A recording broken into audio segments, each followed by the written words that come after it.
ہم چاہتے ہیں ہمیں پتہ چل جائے ہم پر جادو کس نے کیا ہے تاکہ ہم اس کے شر سے بچ سکیں. تو اس کے لیے بہترین طریقہ وہی ہے جو رسول اللہ صلی اللہ علیہ وسلم نے اپنایا تھا. آپ علیہ السلام نے کیا کیا تھا؟ اللہ کے رسول ہمارے لیے اسوہ ہیں، ہر معاملے میں اسوہ ہیں، اور مکمل دین آپ علیہ السلام لے کر آئے جس میں کوئی کمی نہیں تھی. الیوم اکملت لکم دینکم واتممت علیکم نعمتی ورضیت لکم الاسلام دینا.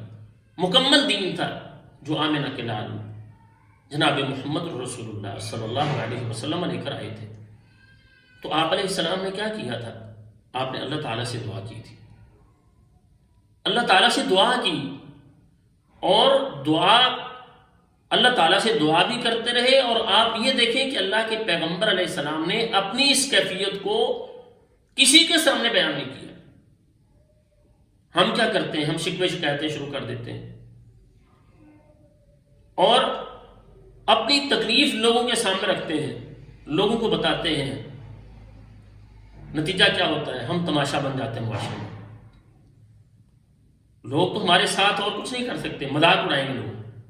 بہت سے مریض آتے ہیں، جی ہمارے تو لوگ یہ کہتے ہیں آپ کی بیٹی ہے یہ تو بہانے کرتی ہے، آپ کا یہ بیٹا ہے یہ تو کام سے جان چھڑوانے کے لیے سارے مکر کر رہا ہے. تو لوگ تماشا بناتے ہیں. اور جب رقیہ کیا گیا تو ان پر جادو کے اثرات تھے. جب ہم نے قرآن پڑھا جنات کے اثرات تھے. وہ حسد کے ساتھ گھرا ہوا شخص تھا. ہمارے پاس آفس میں آتے ہیں لوگ، آن لائن دھم کروانے کے لیے رابطہ کرتے ہیں. تو بہت بڑا مسئلہ یہ ہوتا ہے کہ اپنی تکلیف لوگوں کے سامنے بیان کی تو مذاق بن گئی. اللہ کے پیغمبر علیہ السلام پر جادو ہوا. آپ علیہ السلام نے اتنا چھپایا کہ صدیقہ کائنات رضی اللہ عنہ فرماتی ہیں آپ علیہ السلام لمبی دعائیں کیا کرتے تھے. لیکن ہمیں نہیں پتا تھا کہ آپ علیہ السلام اتنی لمبی دعائیں کیوں کرتے ہیں. ایک رات آپ علیہ السلام جب بیدار ہوئے، صبح رات سوئے، صبح اٹھے تو آپ علیہ السلام نے پھر اپنا سارا معاملہ بیان کیا، جبکہ اللہ تعالیٰ نے آپ علیہ السلام کی مدد کر کے جبریل علیہ السلام کو فرشتوں کو بھیج کے اپنے پیغمبر کی مدد کر دی تھی کہ آپ پر جادو کیا گیا، فلاں شخص نے کیا ہے. تب صدیقہ کائنات رضی اللہ عنہ فرماتی ہیں کہ آپ علیہ السلام نے بتایا کہ میری یہ کیفیت رہتی تھی، مجھے یہ تکلیف تھی، لیکن میں اللہ تعالیٰ سے دعا کرتا رہا ہوں، اللہ تعالیٰ نے میری مدد کر دی. تو اپنی تکلیف کو لوگوں کے سامنے بیان کرنے کی بجائے معالج، ہمیں پتہ ہے ہم دینی شرعی طور پر علاج کرنے والا ہو، دین پر عمل کرنے والا ہو، دینی شخص ہو، قرآن و سنت سے علاج کرنے والا ہو، ہمیں اس کی طرف رجوع کرنا چاہیے. اپنے اذکار اچھے کریں، اپنے رب سے تعلق اچھا کریں. لوگوں کے سامنے اپنی باتیں رکھنے سے کچھ نہیں ملے گا. اپنے رب سے تعلق اچھا کریں، اللہ تعالیٰ سے دعا کریں. اور اللہ تعالیٰ فرماتے ہیں اے میرے بندو میں تمہارا رب ہوں. قل یا عبادی الذین اسرفوا علی انفسہم لا تقنطوا من رحمت اللہ. اللہ کی رحمت سے نا امید نہیں ہونا. وَإِذَا سَأَلَكَ عِبَادِي عَنِّي فَإِنِّي قَرِيبٌ أُجِيبُ دَعْوَةَ الدَّاعِ إِذَا دَعَانِ فَلْيَسْتَجِيبُوا لِي وَلْيُؤْمِنُوا بِي لَعَلَّهُمْ يَرْشُدُونَ. پریشان ہے، غمزدہ ہے، حالات کی تنگی میں ہے، پریشانیوں میں ہے، جادو نے جکڑا ہوا ہے، جنات نے تنگ کیا ہوا ہے. اے پیغمبر جب میرے بارے میں میرے بندے آپ سے پوچھیں تو انہیں بتائیے تمہارا رب تو تم سے بہت قریب ہے. وہ اپنے بندوں کی دعائیں قبول کرتا ہے جب بندے اللہ کو پکارتے ہیں. انہیں چاہیے کہ میرے احکامات کو بھی مانا کریں، میری باتیں بھی مانا کریں، میرے اوپر اپنا عقیدہ ایمان بھی اچھا رکھیں. تو بھائیو اس کے ساتھ ساتھ ہمیں ایک چیز اس کو بھی اختیار کرنا چاہیے.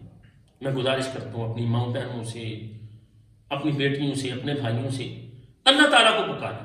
اور ایک عمل ہے اس کو بھی اختیار کیا جا سکتا ہے، بہت اچھا عمل ہے. سونے سے پہلے درود ابراہیمی پڑھیں 3 مرتبہ، اور یا جبار یا قہار اللہ تعالیٰ کے ناموں کا واسطہ دے کے اللہ تعالیٰ سے مانگیں. یہ 2 نام جبار قہار یا جبار یا قہار 313 مرتبہ یہ پڑھیں. پڑھنے کے بعد پھر درود ابراہیمی 3 مرتبہ پڑھیں، اور پڑھنے کے بعد اللہ تعالیٰ سے دعا کریں کہ یا اللہ جس نے بھی جادو کیا ہے، جہاں بھی ہے، جیسے بھی ہوا ہے، یا اللہ تیرے علم میں ہمیں وہ شخص دکھا دے، وہ جگہ دکھا دے جہاں پر پڑا ہے، یا اللہ ہماری مدد کر دے، ہمیں شفا دے دے. تو جب ہم اللہ سے مانگیں گے تو اللہ تعالیٰ تو اپنے بندوں کی دعائیں قبول کرتے ہیں. اور اس کے لیے بہترین ٹائم تہجد کا ہے. دعا کے لیے تہجد کے ٹائم بھی اٹھیں، 2 نفل پڑھیں، اللہ کے سامنے سر سجدے میں رکھیں، اللہ سے دعا کریں. اللہ تعالیٰ اپنے بندوں کی دعا قبول کرتے ہیں. سونے کے اذکار کی پابندی کریں، آیت الکرسی پڑھیں ہر نماز کے بعد، نمازوں کی پابندی کریں، نمازوں کے بعد آیت الکرسی پڑھیں، آخری تینوں کل پڑھیں، اللہ تعالیٰ سے دعا کریں۔ ہماری بھی دعا ہے اللہ تعالیٰ تمام اہل اسلام کو، جتنے ہمارے بھائی بہنیں بیٹیاں تکلیفوں میں ہیں، اللہ تعالیٰ سب کو شفا عطا فرمائیں، اور اللہ تعالیٰ ہمیں ہر طرح کی روحانی بیماریوں سے بھی نجات دے، اور جسمانی بیماریوں سے بھی اللہ تعالیٰ ہمیں شفا عطا فرما دیں۔